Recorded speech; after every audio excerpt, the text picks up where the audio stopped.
First, I'm a survivor, and I still am religious, and the BMH wanted me, they heard me, and they said, we would like to have you as a cantor. Give us a chance 1 year and try. And I tried for 25 years with Rabbi Wagner, let him rest in peace. He's been here for 18 years since he's retired.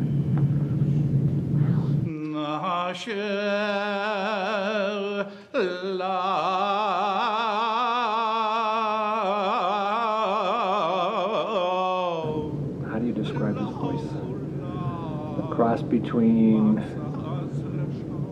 an opera singer and Frank Sinatra. He's got the voice of a 30-year-old. I remember as a kid growing up, I'd wake up every morning to him practicing for Rosh Hashanah.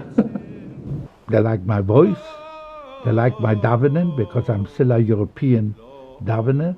You know, I daven with kavana, with all my heart and all my soul. You know, the process that they have gone through their whole lives to come from Europe, go through the Holocaust and suffering, they're losing their whole families for the most part, making it to the United States and creating a whole new life for themselves is just an inspiration. And he goes to all the high schools, junior high schools, all over this.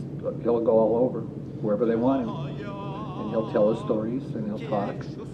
Even I was in a Catholic school, and talking about what we went through, and what I went through, and I lost my parents, 2 sisters and a brother, and we talked it over. So I'm very happy that the people want to hear what I went through, what all our survivors went through.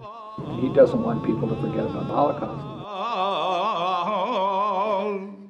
Again, for what they have gone through and still been able to remain religious and devout to God is so important. And the shul, or any shul for that matter, has always been an important part of their lives. I have not seen another Jewish community like this one all over the world, and I've lived in many places. When you're constantly on the go and you really didn't have, and you have no family left after the Holocaust, I think the community becomes part of your family. And so that's why you give back to the community. Dad and Trude, thank you so much for being the wonderful people that you are and being in our lives. Mazel tov and congratulations.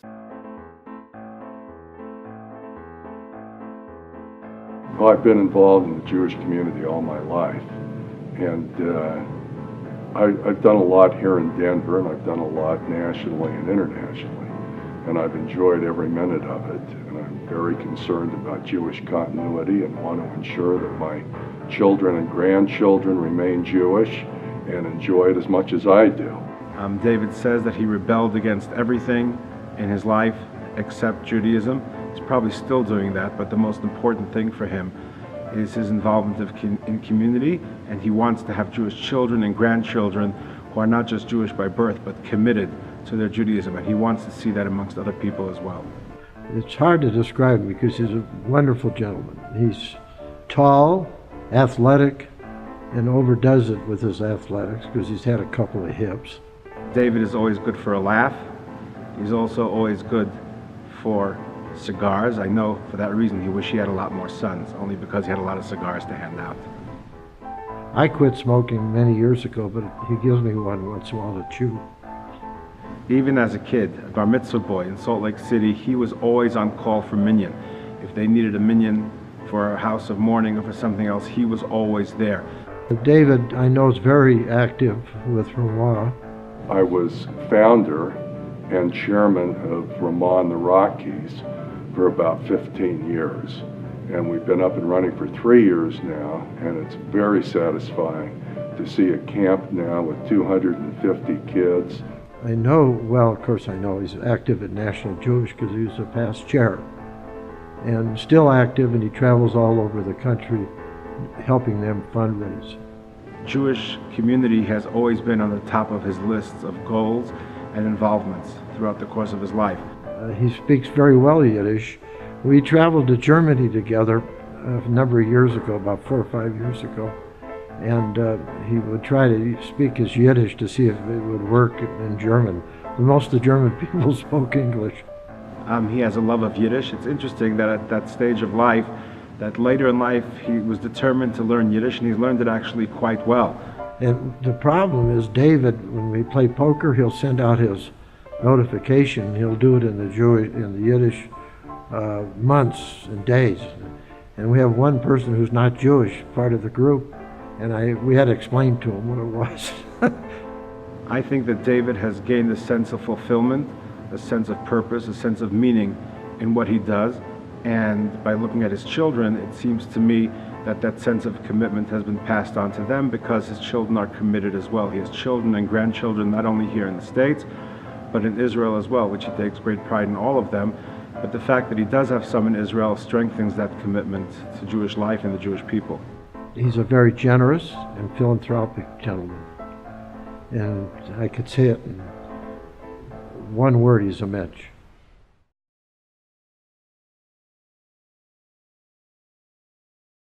Ivor, the math doesn't make sense.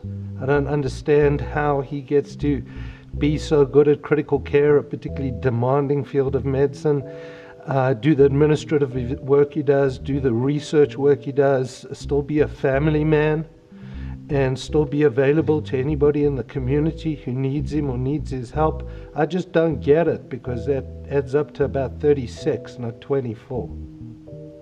I think it's important to the Douglases to be involved because they care so deeply about the Jewish community. They want to have a strong, vibrant community, and they understand that in order to be part of it, you have to give back and do what you can to make it so strong and powerful and vibrant, and they're willing to do so. Well, the shul and the broader community has really become our home. We've moved around a lot, lived in different communities, and this has been an anchor for us, for our family, and for us that's key in our lives. Through giving time and effort to community, a substantial benefit is personal connection. I think sustenance of Jewish soul and spirit, and most importantly, Jewish connections and identities in communities like ours in Denver, where, as I said, it takes a little work to be Jewish, but within the environment of a connected community becomes productive. So Ivor is a physician, and he prides himself on wearing a tie and often wearing a jacket to work. And one of the funny stories is that he once went to a meeting with physicians in South Africa, and Nelson Mandela was in attendance. And Ivor thought that he looked perfect with his suit and his tie, and Nelson Mandela came up to him and straightened his tie. And we still laugh at that story. Ivor and Tracey and their family are like having a rock, having a pillar of strength in your community. You can know that every single time they will come down on the side of right. Throughout my life, they've taught me what to do and what not to do, and they're always trying to be good role models for us, and they really are good role models. We've gained a family, we've gained experiences to learn, friendships. Much of the gain has been through participation, to highlight the importance of making time for community. They're not just leaders to me and my family, they're leaders to my cousins, my friends, and they're always helping out. They're just really kind, generous people overall. Extraordinary people. Really, I just don't know how they do it.